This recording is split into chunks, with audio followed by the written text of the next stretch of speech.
Mula nang mamatay dahil sa sakit na kanser ang nobya ng lalaking si Hermes, ay madalas na itong nakatambay sa dalampasigan.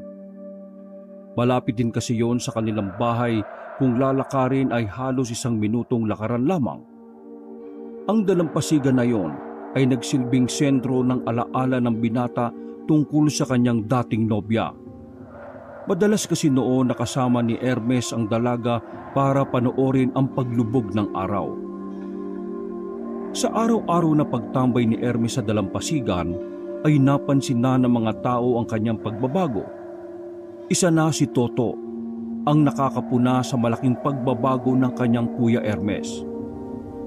Si Toto ang nagsilbing taga-alaga ng lalaki dahil madalas na wala ang kanilang mga magulang. Nag-aasikaso kasi ang mga yon ng kanilang resort. Isang gabi, habang tahimik na ang paligid, ay lumabas si Toto. Hinahanap niya ang kanyang kuya, ngunit hindi niya yun makita sa dalampasigan. Nag-alala na ang lalaki dahil yun ang unang pagkakataon na hindi niya inabutan ang lalaki doon. Mang Juan, napansin niyo po ba si Kuya Hermes dito? Tanong ni Toto sa matanda na siyang naglilinis ng mga naiwang kalat sa buhanginan. Ay, hindi iho. Kanina pa ako dito palakad-lakad pero hindi ko napansin ng Kuya Hermes mo. Sagot ng matanda. Napakamot na lamang sa ulo si Toto. Ay, saan naman kaya nagpunta yun? Kainis. Oh, sige po, maraming salamat po. Naglakad na siya at nagpatuloy sa paglalakad.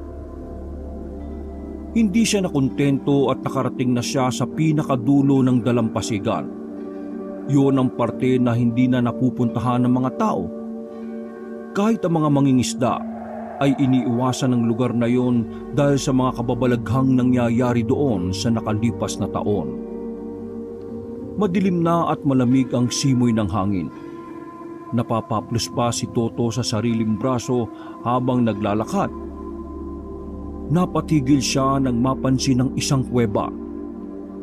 Namangha siya dahil sa buong buhay niya, yun ang unang pagkakataon na nakakita siya ng kuweba.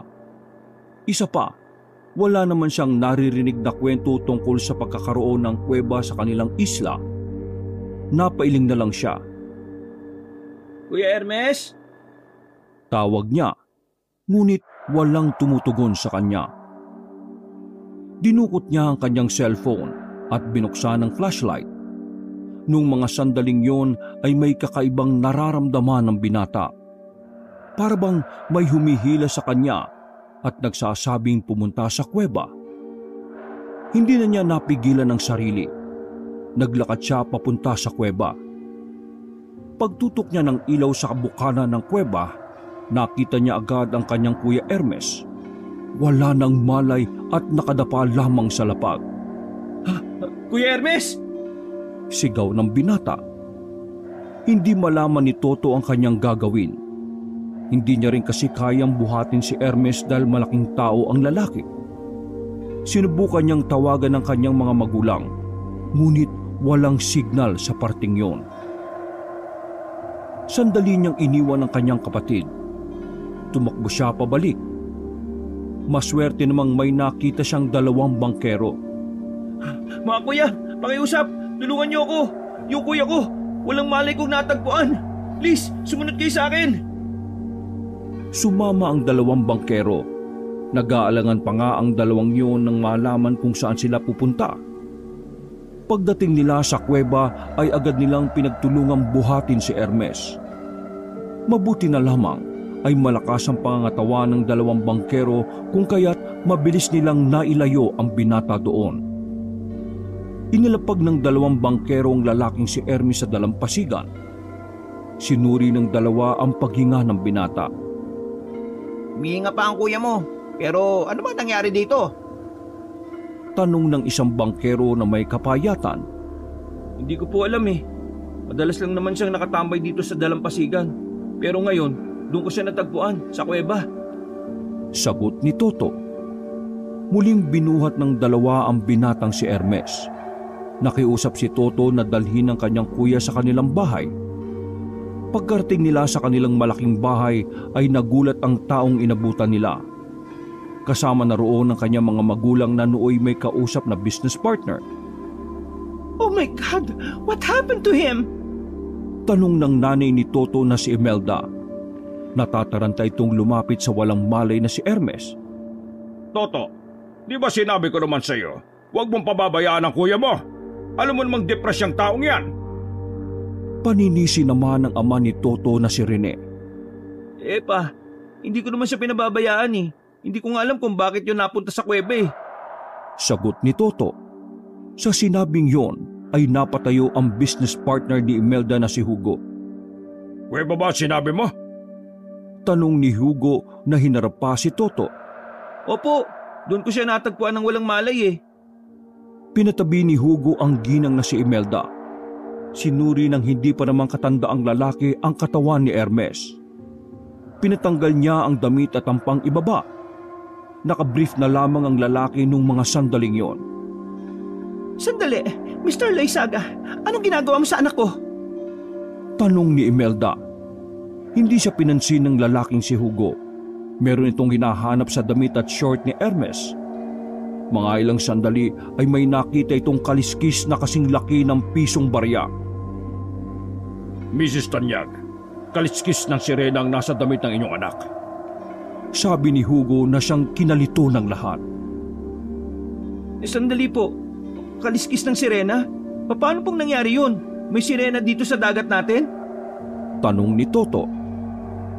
Totoo ang sirena at malaki ang posibilidad na nakadaupang palad ng kapatid mo ang sirena. Sa kabilang sityo, pinaniniwalaan na kapag nakadaupang palad ka ng sirena, pagmamay-ari ka na niya. Sa ganong, Mr. Loizaga, ano ba ang pinagsasabi mo? Nagdudulot ka lang ng kalituan sa lahat ng nakakarinig sa iyo. Hindi totoo ang sirena. Kwentong bayan lang yan. Tsaka, bakit ka ba nakikialam dyan? Ang dapat natin pag-usapan ng misis ko ay ang tungkol sa business natin. Sabi ni Rene na tila ba wala namang pakialam kay Hermes. Mr. Tanyag, ipagpaliban po muna natin ang negosyo. Kailangan po magising ang anak ninyo. Kapag po hindi nyo siya nagising sa loob ng isang araw, ay pwede siyang mamatay at... Nainis na si Rene sa sinasabi ni Hugo. Tumigil ka lang nga. Kung ayaw mo pag-usapan ng negosyo, umalis ka na lang. Huwag mong pakialaman ang anak ko.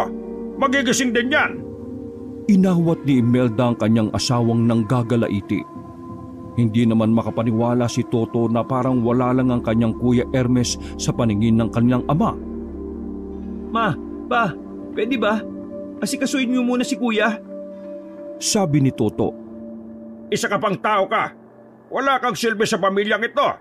Kung marunong ka lang sana magpatakbo ng negosyo, hindi na sana namin inasahan ang kuya mo. Pweh! Padabog na umalis si Rene at umakyat na lamang sa itaas.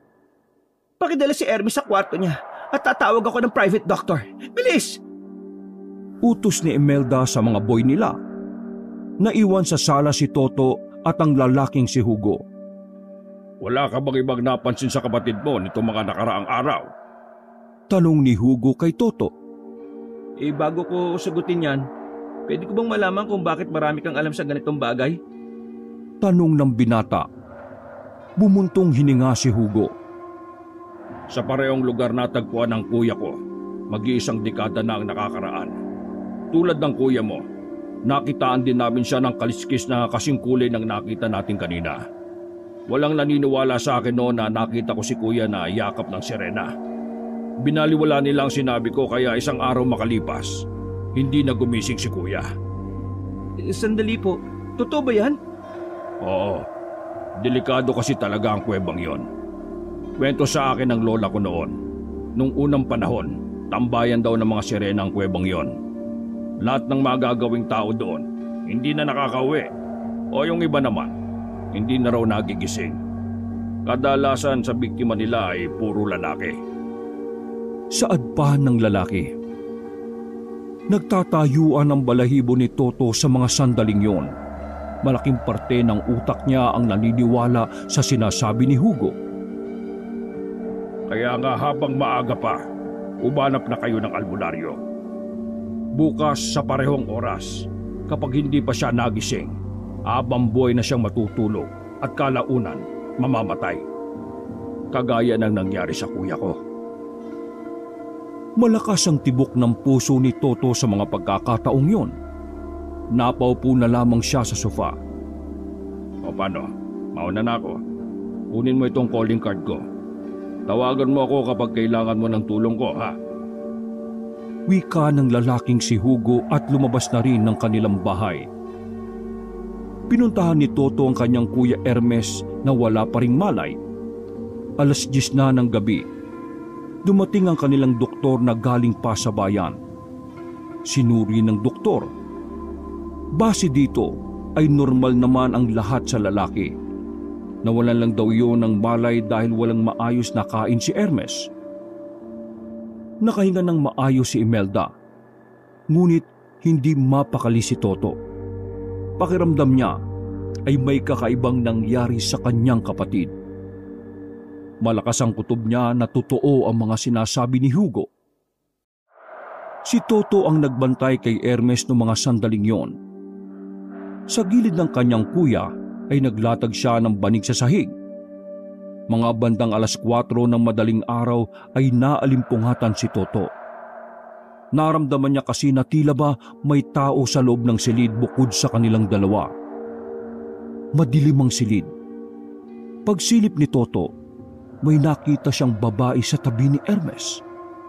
Nakatakip ang mahabang nitong buhok sa muka. Hinahaplos ng babae ang muka ng natutulog na si Hermes. Akala ni Toto ay nananaginip siya at nagpapakita sa kanya ang dating nobya ng kanyang kuya. Ngunit napansin niya na ang dalagang yon ay ibang babae. Ha? Sino ka? Anong ginagawa mo rito? Nauutal-utal na tanong ni Toto. Sa hindi malamang dahilan, nakaramdam ng matinding antok si Toto nang marinig niya na nagsalita ang babae. Hindi yun naintindihan dahil mabilis na pumikit ang kanyang mga mata. Nang magising siya ay umaga na. Hindi niya matiyak kung panaginip ba ang nakita niya o katotohanan. Napapailing na lamang si Toto. Bumangon siya at pinagtuunan ng pansin ng kanyang kuya Hermes.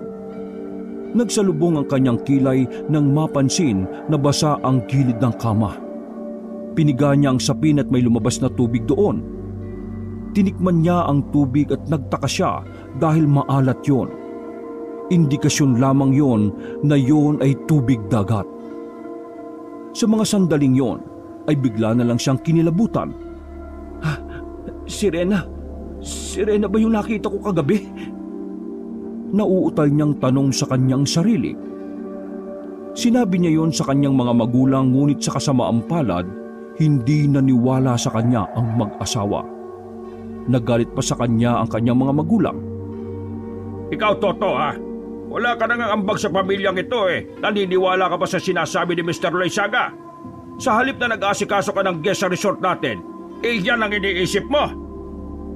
Galit na wika ni Rene nang makapasok ito sa kwarto ni Hermes. Paano ako makakapag-asikaso sa kanila? Ako ang nagbabantay po dito. Aba, gagong ito sumasagot pa. Lulusubin sana ni Rene ang anak, ngunit agad na humarang si Imelda. Tama na, isipin na lang natin si Hermes. Wika ng ginang. Pinagtuunan na lamang ni Toto ang kanyang kapatid. Pagsipat niya sa kaliwang paa ng kanyang kuya, napansin niya na parang may kaliskis na nabubuo doon.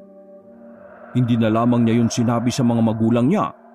Sa halip, lumabas siya ng bahay at tinawagan si Hugo. Hello, Mr. Loizaga? Pwede ba tayong magkita? Agad namang pumayag ang lalaki sa gusto ni Toto. Nagkita sila sa isang kainan na naroon lang din sa islang yon. May nakita ka ng kaliskis sa paa ng kuya mo? Tanong ni Hugo nang magkaharap na sila ni Toto. Opo, kanina lang. Tapos kagabi, mga bandang 4:00, nagising ako. May nakita kong babae sa gilid ni kuya. Pakiramdam ko sirena yun eh. Kwento ni Toto. Nagtataka ang lalaking si Hugo. Bakit po? May problema ba? Tanong ni Toto. Hindi ganyan ang nangyari sa kapatid ko. May kutob ako na baka natipuhan ng sirena ang kuya mo. Wika ni Hugo. Nagtayuan ang balahibo ng binatang si Toto. Kailangan na natin puntahan ang kakilala kong albularyo. Dahil kung hindi, baka mahuli na ang lahat. Dali-daling tumayo ang dalawa. Umayag agad si Toto dahil desperado na siya para lang magising ang kapatid na si Hermes. Mayroon silang pinuntahan sa kabilang sityo. Isang matandang lalaki na puti na ang buhok na kung tawagin ng karamihan doon ay Tasyo.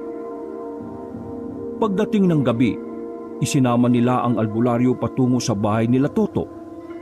Nang makarating sila, ay nagtataka si Toto. Dahil nasa labas pa lamang sila, naririnig na nila ang tawanan na nagmumula sa sala. Kuya? Tawag ni Toto nang makalapit na siya roon. Oh, Toto, saan ka ba galing? Kanina pa kita hinahanap ah. Sino yung mga kasama mo? Tanong ni Hermes. Kuya, okay ka na? Nagtatakang tanong ni Toto. Hindi siya makapaniwala na ganun kasigla ang kanyang kapatid, na parang nakalimutan na nito ang pinagdaraanan. Ayos naman ako ah. Eto, uminom lang naman ako ng sleeping pills. Huwag ka mag-alala. Tumayo si Hermes at inakbayan si Toto. Nang magtama ang tingin ni Hermes at ng albularyo, nakaramdam ng pagkabahala si Hermes na napansin naman yun ni Toto. Ano ka ba naman, Toto? Bakit ka ba nagdala ng albularyo dito? Wala naman sakit ang kuya mo ah. Sabi ni Imelda, habang si Rene naman ay nagpipigil lang ng galit. Kuya, sandali lang ah. Ihatid ko na lang sila. Sabi na lamang ni Toto at isinama na si Hugo at Tasyo palabas. Pare-pareho silang naguluhan sa nangyari. Napailing na lamang si Toto at humingi ng paumanhin sa albularyo. Bago umalis ang albularyong si Tasyo, ay ibinigay nito ang isang bote ng plastik na may laman na tubig. Magagamit mo yan. Wika na lang ni Tasyo at naglakad na rin papalayo. Pinagtutuunan ni Toto ng tingin ang lalaking si Hugo. Paano nangyari yun? Tanong ni Toto. Hindi ko alam. Pero tulad ng sinabi ko, baka natipuan ng sirena ang kuya mo. Sagot ni Hugo. Napaisip si Toto sa sinabing yun ni Hugo. Tinitingnan rin niya ang anggulo ng bagay na yon. Kung ganun, ibig sabihin, mas delikado buhay niya? Hindi ko alam. Basta, wag mong, excuse me, pwede ko ba makausap ang kapatid ko? Toto, tara, samahan mo ko. Maglakad-lakad tayo. Natigilan ng dalawa nang dumating si Hermes. Malapad ang ngiti nito. Hindi na mababakas ang kalungkutan sa mga mata ng lalaki. Sure, sige. Sagot na lamang ni Hugo. Umalis si Hugo at nagsimula na rin maglakad-lakad ang magkapatid. Nag-usap ang magkapatid ng kung ano-ano. Habang nasa dalampasigan sila, nawiwirduhan si Toto kay Hermes. Hindi niya kasi nararamdaman na kapatid niya yon. Pakiramdam niya ay may kakaiba sa lalaki. Makalipas ang ilang minuto, napabagal ang lakad ni Toto nang mapansin na papunta na sila sa kuweba. Kuya, anong ginagawa natin dito? Nagtatakang tanong ni Toto. Dito ako nagpunta nung malungkot ako, di ba? Di ko akalain na dahil dito, magiging masaya ulit ako. Sabi ni Hermes. Kuya, sabi nila delikado dyan eh. Hindi ah. Di naman totoo yun. Tara na, may papakita ako sa'yo. Sa mga sumunod na sandali ay nakarinig na lamang si Toto ng babaeng kumakanta. Parang nawala siya sa sarili. Hindi na niya alam na unti-unti na pala siyang lumalapit kay Hermes na nasa bungad ng kuweba. Mabuti na lamang ay dumating si Hugo. Hinila siya ng lalaki at sa ganoong paraan ay muli siyang natauhan. Anong nangyari? Nasa ilalim ka ng hipnotismo. Hindi yan ang kuya mo. Sabi ni Hugo. Toto, tara na! Sabi pa ni Hermes. Naalala ni Toto ang nasa bulsa niya. Inilabas niya yon. Di niya alam kung bakit niya naisipang isaboy ang tubig kay Hermes. Nang tamaan ng lalaki ay bigla yung nangisay sa lapag. Laking gulat nila nang makitang unti-unting naging sirena ang kanina lang ay kuya niya. Ginaya lang niya ang kuya mo, Toto. Galit na galit ang sirena sa ginawa ni Toto. Naglabas ito ng nakabibinging tinig. Bago pa sila mapahamak, ay dali-dali na silang umalis sa lugar na yon. Saka lamang napagtanto ni Toto na ang humarap pala sa kanilang Hermes ay hindi ang kuya niya, dahil ang kanyang kuya ay hindi na nila matagpuan. Sa paglipas ng mga araw ay nagkaroon ng paghahanap, ngunit bigo silang makita ang binata. May paniniwala ang mga tao na tinangay na ng sirena si Hermes. Ngunit ang paniniwala naman ng mag-asawa ay may ginawang kung ano si Toto sa kanyang kuya. Sa madaling sabi, pinagbintangan nila si Toto na may ginawang masama ito sa kuya Hermes niya. Dahilan para tuluyan na siyang mapalaya sa kanilang bahay. Magmula noon, nag-iba na ang buhay ni Toto. Iginugol niya ang buhay niya sa paghahagilap sa kanyang kapatid. Hindi na siya nakabuo ng pamilya at napabayaan na rin niya ang kanyang sariling pangarap. Pero kahit maraming taon na ang nakalipas, wala siyang napala. Habang buhay na lang niyang hinihintay kung kailan sila muling magkikita ng kanyang pinakamamahal na Kuya Hermes. Isa pang kwento. Hindi na mabilang ni Ben kung ilang beses na siyang lumuha dahil sa masasakit na salita na natatanggap niya mula sa kanyang mga amo. Sa araw-araw ba naman kasi na ginawa ng Diyos, lagi niyang nasasaktuhan na mainit ang ulo ng mga tao sa bahay. Madalas na siya ang napagbubuntunan ng mga yon. Bilang kasambahay ay nililinis na lamang ni Ben ang buong bahay. Nang sa ganon ay matuwa naman sa kanya ang mag-asawang amo. Mag-iisang taon pa lamang si Ben sa trabahong yon. Siya ang pumalit sa kanyang nanay mula nang yon ay mamatay dahil sa sakit sa buto. Minana ng binata ang naiwang utang ng kanyang ina. Kailangan niya magtrabaho sa mansyon na yon para mabayaran ng utang na nagsisilbing panlaban sa kanya ng mga among matapobre. Bilisan mo maglampaso. Mamaya, darating na yung mga klase ko. Magmo-movie marathon kami rito sa sala. Malakas na sabi ni Brian kay Ben nang madaanan nito ang binatang nagpupunas ng sahig. Sige po, sir. Paggalang ni Ben, kahit na kasing edad na lang naman niya si Brian. Alam mo, kung hindi sana namatay ang nanay mo, baka magkaklase tayo sa school eh. Matalino ka rin no? Sabi ni Brian sabay umupo sa sofa. Napangiti si Ben sa kanyang narinig. Talaga? Gusto mo ako maging kaklase? Masayang tanong ni Ben. Oo, para meron akong uutusan sa school. Para magmukha rin akong doon katulad ni Papa. Nawala ang ngiti ni Ben noong mga sandaling yon. Naramdaman niya tuloy kung gaano siya kababa. Sa kanyang isip, tinanggap niya na lang na walang kahit sino ang gustong maging kaklase siya. Dahil yon sa pagiging kasambahay lamang niya. Anong akala mo? Totropahin kita? Hindi no? Lahat ng barkada ko mayayaman, gwapo at mapuputi. Asa ka naman na mapabilang ka sa kanila. Dagdag pa ni Brian. Huminga na lamang ng malalim si Ben. Matagal na siyang nagtitimpi sa lalaki. Kung hindi nga lang niya kailangang magbayad ng utang, baka matagal nang pumutok ang labi at ilong ni Brian. Sa kabilang banda, hindi niya maiwasang hindi masaktan. Ang pag-aaral kasi ang pinaka-pinapangarap niya sa buhay. Ngunit dahil sa matinding kahirapan, hindi na niya yon maaabot. Hihintayin na lamang niyang makatapos si Brian nang sa ganon kahit papaano ay makita niyang natupad ng iba ang sarili niyang pangarap. Sir, pwede pong pausog? Pupunasan ko rin po kasi yung ilalim ng sofa eh. Mahinang sabi ni Ben habang nakayuko. Papaano kung ayaw ko? Kailangan po kasi. Magagalit po kasi si sir at madam. Sabi ni Ben. Wala akong pakialam. Iangat mo yung sofa habang nakaupo ko. Pangiting-iting wika ni Brian. Hindi na malaman ni Ben kung ano ang gagawin niya. Pakiramdam niya anumang oras ay papatulan na niya ang lalaki.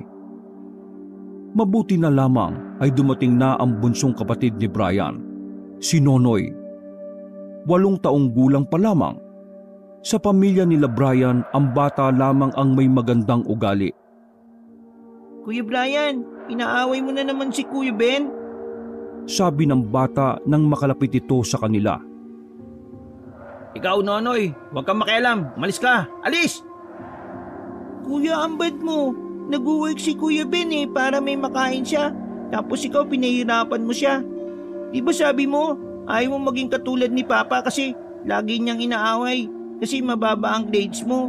Bakit mo ginaganyan si Kuya Ben? Ganyan din ginagawa ni Papa. Kinabahan na si Ben noong mga sandaling yon. Nang makita niya kasi ang mukha ni Brian ay namumula na yon sa galit. Daldal mo, gago ka. Sabi ko lumayas ka. Nasa aktong papaluin ng lalaki ang batang si Nonoy nang awatin niyo ni Ben. Sir, tama na. Bata po yan. Sabi niya. Siguro ikaw nagturo dyan na lumaban, ano? Wika ni Brian at nilapitan si Ben. Hindi po. Natumba na lamang si Ben ang suntukin siya sa mukha ni Brian.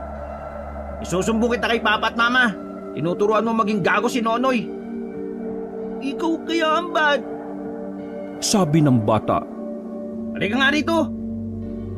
Piningot ni Brian ang bata at hinila paalis sa sala. Napailing na lamang si Ben.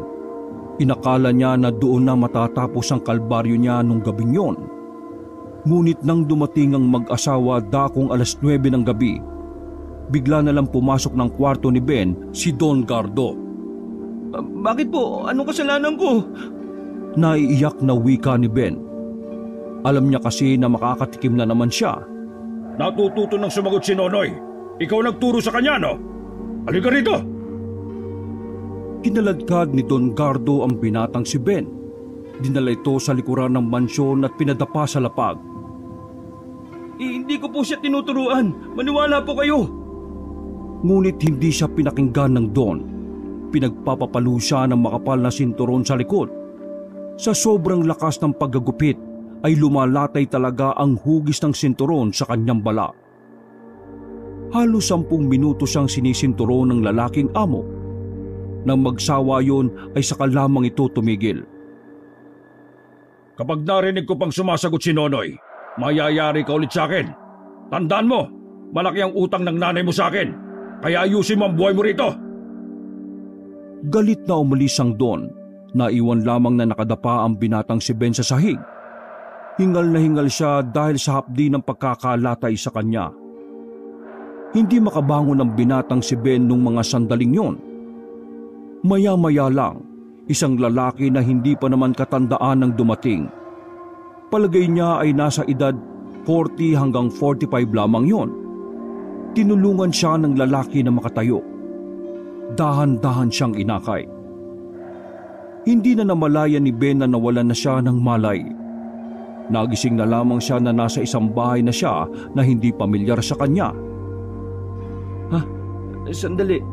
Sino ka? Tanong ni Ben nang pilitin niyang makabangon. Gising ka na pala. Ako si Danny. Ako yung tumulong sa'yo kanina. Naawa kasi ako sa'yo kanina kasi binubugbog ka ni Don Gardo eh. Sagot ni Danny. Maraming salamat po. Pero pasensya na po sa abala ha. Pabalik na po ako sa mansyon. Baka hinahanap na po ako eh. Wag, magpahinga ka muna. Umalis naman yung mag-asawa eh. Yung anak naman nilang lalaki lumabas din. Walang maghahanap sa'yo. Kaya kumalma ka muna dito.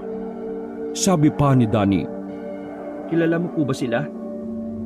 Ngumiti ng mapait ang lalaki at sandaling itinigil ang niluluto. Dati akong boy sa kanila. Umalis na ako nang mabayaran ko yung utang ko. Malupit talaga sila, lalo na sa mahihirap. Kaya sana makalis ka na rin. Matagal-tagal pa po. Kailangan ko pang makabayad ng utang eh. Med ang pangalan mo, tama ba? May alam akong paraan para makabayad ka na ng utang. Nabuhayan ng dugo si Ben nang marinig yon. Desperado na kasi siyang matapos ang paninilbihan niya sa mansyon. Ano naman po? May kinuha ang lalaki sa isang maliit na kahon. Isang tela na may laman ng mga hibla ng buhok. Ano po yan? Tanong ni Ben. Buhok ito ng tikbalang. Dating kulay ginto, ngayon kulay itim na. Nagamit ko na kasi siya. Buhok ko ng tikbalang? Para saan naman po yan? Ituturo nito sa iyo kung saan ka makakakuha ng ginto. Sa pamamagitan nun maaari ka na makabayad ng utang mo. Pwede ka ring yumaman. Sabi pa ni Danny. Nagtaka ang binata sa sinabing yon ng lalaki. Yumaman? Bakit di po kayo yumaman? Ay nako, dami mong tanong.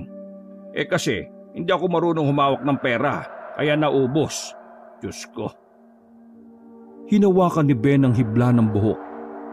Halatang kakaiba nga ang mga buhok na yon dahil mas makapal yon kumpara sa normal na buhok ng tao. Desperado na po ako. Kung totoo man ito, ituro niyo sa akin saan makikita ang tikbalang. Lumapad ang ngiti ng lalaking si Danny. Sinabi nito ang detalye ng lahat ng maaaring maging gabay ng binata sa paghahanap ng tikbalang. Sa kaloob-looban ni Ben, hindi pa naman siya lubusang naniniwala sa tikbalang. Ngunit dahil sa labis na pangangailangan, kakapitan niya ang bagay na yon. Makalipas ang ilang sandali, bumalik na rin ng mansyon si Ben. Paika-ika pa siyang naglalakad at nakahawak sa kanyang likuran. Puno ng galos ang likod niya, kung kaya't hindi siya makahiga ng maayos. Kinaumagahan, nagising si Ben dahil sa nangangalabit na si Nonoy. May dalang pagkain ng bata. Hinatiran siya nito dahil naawa sa kanya ang bata. Sorry po sa ginawa ni Papa at Kuya. Sabi ni Nonoy sa kanya. Kinuha na lamang ni Ben ang pagkain at pinalabas na ang bata. Dumaan ang mga araw at nakarecover na rin ang binata mula sa bugbog ng Don. Gabi na nang maisipan ni Ben na puntahan ang sinasabi ni Danny na lugar. Base kasi sa lalaki, doon matatagpuan ng tikbalang na may gininto ang buhok. Kung tutuusin, malaking kalokohan na naniniwala siya kay Danny. Pero isinatabi na muna ni Ben ang kanyang pride at paniniwala. Aniya sa sarili, wala namang mawawala kung susubukan niya. Tahimik na sa mansyon nang umalis siya doon. Naglakad si Ben ng halos kalahating oras. Narating niya ang kagubatan na puno ng magkakaibang uri ng halaman. Mga huni na lamang ng kuliglig ang maririnig doon.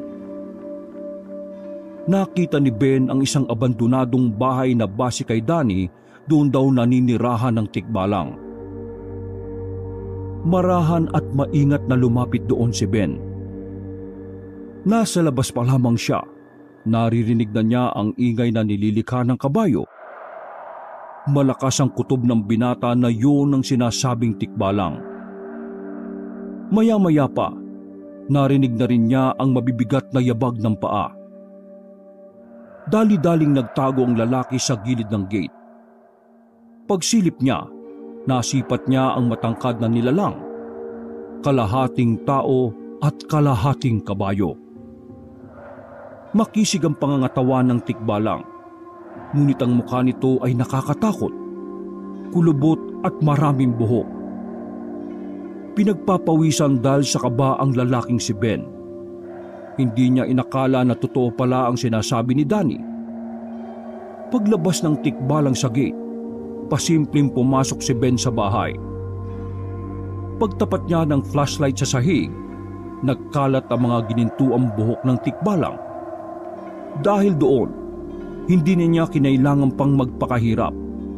Agad niyang tinipon sa itim na tela ang mga hibla ng buhok. Lalabas na sana siya, ngunit nabigla siya nang makitang nakatayo ang tikbalang sa gate, nakatingin sa kanya. Naku, patay! Wala nang nagawa ang binata kundi tumakbo. Mabilis siyang sumampa sa pader. Muntikan pang mahawakan ng tikbalang ang kanyang paa. Mabuti na lamang ay naiangat niya kagad ang kanyang binti. Kumaripas ng takbo si Ben noong mga sandaling yun. Nang makita niyang papalabas na ang tikbalang sa mansyon, nawindang siya sa sobrang bilis ng takbo nito. Iho, dito! Sigaw ni Danny na sumunod pala sa binata. Nakita ni Ben ang lalaking si Danny na nasa isang hukay. Tinatabunan lang yon ng mga dayami at tuyong dahon. Lumapit agad si Ben doon at bumaba sa hukay. Agad nilang itinakip ang plywood at saka nanahimik. Nararamdaman lang nila ang mga yabag ng tikbalang. Base sa tunog na inilalabas nito ay parang galit yon kay Ben. Makalipas lang ang ilang minuto ay umalis na rin ang tikbalang. Wala na siya. Tara, labas na. Sabi ni Danny. Maraming salamat. Buti na lang talaga dumating kayo. Kung hindi, baka namatay na ako. Hinihingal na sabi ni Ben. Tara na, umalis na tayo. Sabi ni Danny at naglakad na rin sila paalis. Nang makauwi sila sa bahay ni Danny ay kumain muna silang saglit. Pagkatapos ay sa kanila pinag-usapan ng tungkol sa hibla ng buhok ng tikbalang. Nasa akin na po yung ginintuang buhok ng tikbalang. Paano nito ituturo sa akin ang ginto o kayamanan na sinasabi ninyo? Tanong ni Ben. Bumuntong hininga si Danny. Ben, may hindi pa ako nasabi sa'yo. Tumingin ng seryoso si Ben sa lalaki. Ano po yun? Para gumana ang gininto ang buhok, kailangan mong mag-alay ng isang tao sa tikbalang. Napatayo si Ben sa kanyang narinig. Ha? Bakit ngayon yun lang po sinabi? Nababahalang wika ni Ben. Dahil kung sinabi ko kagad sa'yo, hindi ka tutuloy. Tugon ni Danny. Pambihirahan naman oh. Akala ko kukunin lang yung gininto ang buhok tapos may ganito pa pala. Malas naman. Dismayadong sabi ni Ben. Bakit? Wala ka bang naiisip na ialay? Lumapit sa kanya si Danny na may ngiti sa mukha. Wala po eh. O sige, ayaw mo na kita makapag-isip. Kung meron ka nang naisip, bumalik ka sa lugar ng aswang. Ialay mo yon sa tikbalang. Huwag ka mag-alala. Hindi kanya sasaktan dahil may dala ka para sa kanya. Nangingiting wika ni Danny. Tumango na lamang si Ben noong mga sandaling yon. Bumalik siya ng mansyon. Nakatambay lang siya sa kanyang silid habang nag-iisip kung sino ang pwedeng ialay. Mga ilang sandali pa ay may kumatok na naman sa kanyang pintuan. Pagbukas niya ng pinto ay bumungad ang batang si Nonoy. May dala itong pagkain. Kuya, kain ka muna. Sabi na lamang ng bata. Nung mga sandaling yon ay may kung anong kasamaan ang pumasok sa isipan ni Ben. Pilit niyang inaalis sa kanyang isipan ang bagay na yon. Ngunit yun na lamang ang naisip niyang paraan. Parang may demonyong bumubulong sa kanya na gawin ang nasa isip niya. Hanggang sa hindi na nga niya napigilan ang sarili. Nonoy, pwede mo ba akong samahan? Tanong ni Ben sa bata. Samahan? Saan naman po? Magalang na sagot ni Nonoy. Maglalakad-lakad lang. Wala kasi akong kasama eh. Malungkot kasi ako. Nakangiting wika ng binata. Alam niya na sa mga ganong salita ay madali niyang mauuto ang bata. Hindi nga nagkamali si Ben. Madali niyang naisama ang bata sa labas ng bahay. Naglakad-lakad sila hanggang sa tuluyan na silang makalayo. Napansin naman ng bata na iba na ang lugar na kanilang nilalakaran. Kuya Ben, saan po tayo pupunta? Gabing-gabi na po. Nakakatakot po dito sa gubat. Sabi ng bata. Manghuhuli tayo ng alitaptap. Yung umiilaw, di ba alam mo yun? Panguuto pa ni Ben. Agad na sumigla ang bata dahil paborito niya ang mga yon. Talaga po? Marami tayong kukunin na ganon? Oo, Nonoy. Kaya tumahimik ka lang dyan. Baka kasi mabugaw yung mga alitap-tap eh. Hinawakan ni Ben ang kamay ng bata para hindi ito makaalis. Sa kanilang paglalakad ay natanaw na ni Ben ang bahay ng tikbalang. Sa bungad pa lang, nakita na nila ang tikbalang na nakatayo sa tapat ng bahay. Naiiyak na ang batang si Nonoy. Pasensya ka na, Nonoy ah. Kailangan ko kasing yumaman eh. Pasensya na talaga. Okay lang yan.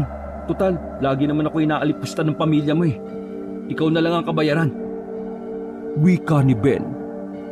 Ano pong sinasabi mo, kuya? Tsaka ano pong klaseng nilalang yun? Natatakot na sabi ng bata. Napalunok ng laway si Ben. Kinakain siya ng kanyang konsensya. Hindi niya masikmura na si Nonoy ang gagawin niyang alay para lang gumana ang ginintuang buhok. Kuya, wag po. Ayoko po sumama sa limaw na yan. Sabi pa ng bata, sabay turo sa tikbalang na nasa di kalayuan. Ay, ang bihira. Bakit ba kasi ako pinanganak na mabuti? Nakakainis. Binitbit niya ang bata. Paalis na sila nang makitang lumingon sa kanila ang tikbalang. Mabilis na tumakbo ang tikbalang kung kaya't kumaripas na rin ang takbo si Ben. Nagpadulas pa siya sa mga pahabang daan. Nagkandagasgas pa ang kanyang mga binti. Pagtawid nila sa ilog ay hindi na sila hinabol ng tikbalang. Hinatid na ni Ben ang batang si Nonoy sa mansyon. Hindi na siya pumasok sa loob. Napagdesisyonan na lang kasi niyang takasan na lang ang kalupitan ng pamilya ni Nonoy. Pasensya ka na ha. Sige na, pumasok ka na sa loob. Hindi na ako babalik. Aalis na lang ako. Kuya, bakit nagbago ang isip mo? Di ba ibibigay mo ako sa tikbalang? Naisip ko na hindi kita dapat dinamay eh. Wala ka namang kasalanan sa akin eh. Napakabait mo pa nga. Kaya sana, patawarin mo ako ha. O sige na, pumasok ka na at aalis na lang ako. Bumiti na lang ang bata sa kanya. Naglakad na rin palayo ang binata. Binalikan ni Ben si Danny sa bahay nito. Wala na ang lalaki doon at tinangay na ang ginintuang buhok na nakuha ni Ben sa tikbalang. Akala siguro ng isang yun eh, maiisahan niya ako. Loko. Wala ka sa buhay mo kung nasaan ka man. Wala kang mapapala sa buhok na yan no. Dahil hindi ko ginawa yung pag-aalay ng buhay. Wala ka. Natawa na lamang si Ben. Napagtanto niya kasi na binalak siyang linlangin ng taong ang hangarin lang pala ay gamitin siya sa pansariling interes. Wakas!